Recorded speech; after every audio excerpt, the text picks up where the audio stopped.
전남 서부권과 동부권 연결의 자세한 소식 알아봅니다. 목포 먼저 연결합니다. 김혜은 앵커.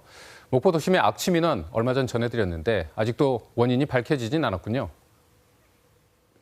최근 목포 일대에서 원인 모를 악취가 발생해 시민들의 불편이 잇따르고 있습니다. 목포시는 인근 지역 농경지에서 퇴비 냄새가 바람에 실려온 걸로 추정만 할 뿐 뚜렷한 원인을 찾지는 못하고 있습니다. 보도에 김정대 기자입니다. 원인을 알 수 없는 악취가 시작된 건 이달 초. 폭염이 절정에 달한 가운데 도심 전역에 불쾌한 냄새가 퍼지면서 시민들의 불편이 잇따랐습니다. 음식물 같은 거를 밖에 상온에 놔두고 한 3, 4시간 놔두면 나는 조금 썩었네. 저희도 표정 관리가 안 되니까 손님들이 봤을 때도 별로 좋진 않죠. 요즘 집에서도 자꾸 거름 비슷한 냄새도 나고 좀 악취가 나는 것 같아요. 친구들이랑 산책하고 있을 때도 냄새가 많이 나가지고. 목포시에는 50건 이상의 악취 민원이 신고됐고 인터넷 커뮤니티 등에도 연일 불편을 호소하는 글이 오르고 있습니다. 냄새가 발생한 곳은 목포 용해동과 하당동, 오감동 등 도심 대부분 지역과 무안 남악, 오룡지구까지 광범위합니다.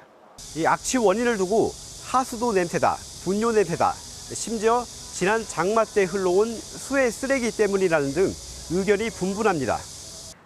목포시는 자체 조사를 통해 무안과 신안의 농경지에서 살포한 퇴비나 액체 비료를 원인으로 추정하고 있습니다. 과거에도 퇴비 냄새가 바람을 타고 넘어와 시내 전역으로 퍼지는 사례가 종종 있었기 때문입니다. 지금 현재 액비 차량들이 좀 운반되고 있는 실정이고요. 무안하고 신안군으로 해가지고 이번 주 초에 협조 공문을 발송을 했습니다. 농민들이 농경지에다 그 퇴비를 뿌릴 때에 미수선된 퇴비를 좀 사용을 좀 자제해달라. 민원이 들어오면 현장에 나가 냄새를 추적하고 있지만 아직까지 뚜렷한 발원지를 찾지는 못한 상황. 일주일째 악취 문제가 해결되지 않으면서 시민들은 답답할 뿐입니다. 거기서 여기까지 날아올 거라는 의문이 좀 들고 이 근처에서 이렇게 냄새가 많이 좀 심하다면 이 지역 자체에서 어떤 문제점이 있지 않는가.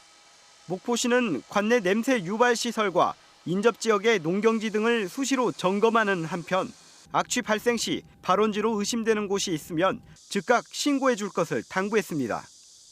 KBS 뉴스 김정대입니다. 전라남도가 2020년 8월부터 올해 7월까지 공직자들의 업무 추진비 사용 내역에 대한 특정 감사를 실시합니다. 전라남도는 이번 감사를 통해 공휴일 사용이나 부서장의 사적 사용 등 업무 추진비 사용 제한 의무 규정 준수 여부를 중점적으로 살필 예정입니다. 전라남도 관계자는 업무 추진비에 대한 감사원 등 상급기관의 감사 외에 자체 감사는 이례적이라면서 공직자들의 경각심을 높이고 비위를 예방하는 감사가 될 것이라고 밝혔습니다. 전남교육청과 전교조 전남지부가 올 상반기 정책협의회 체결식을 열고 교권 보호를 위해 녹음이 가능한 민원응대 전화기를 학교 등에 설치하는 방안 등 모두 49개 항목에 합의했습니다. 양측은 또 학기 중에 교직원 대상 연찬회와 연수 등 출장을 최소화하고 외부 인사로 구성된 직장 내의 괴롭힘과 갑질 근절 정책 자문단을 운영하기로 했습니다. 재외동포 청소년과 국내 청소년이 함께하는 2023년 재외동포 청소년 모국 연수 캠프가 목포에서도 진행됐습니다. 프랑스와 캐나다 등 21개국 87명의 재외동포 청소년은 목포 근대역 사거리 탐방과 해상 케이블카 체험 등 일정을 보내며 한국 문화에 대한 이해를 높이고 국내 청소년과 교류했습니다. 지금까지 목포에서 전해드렸습니다.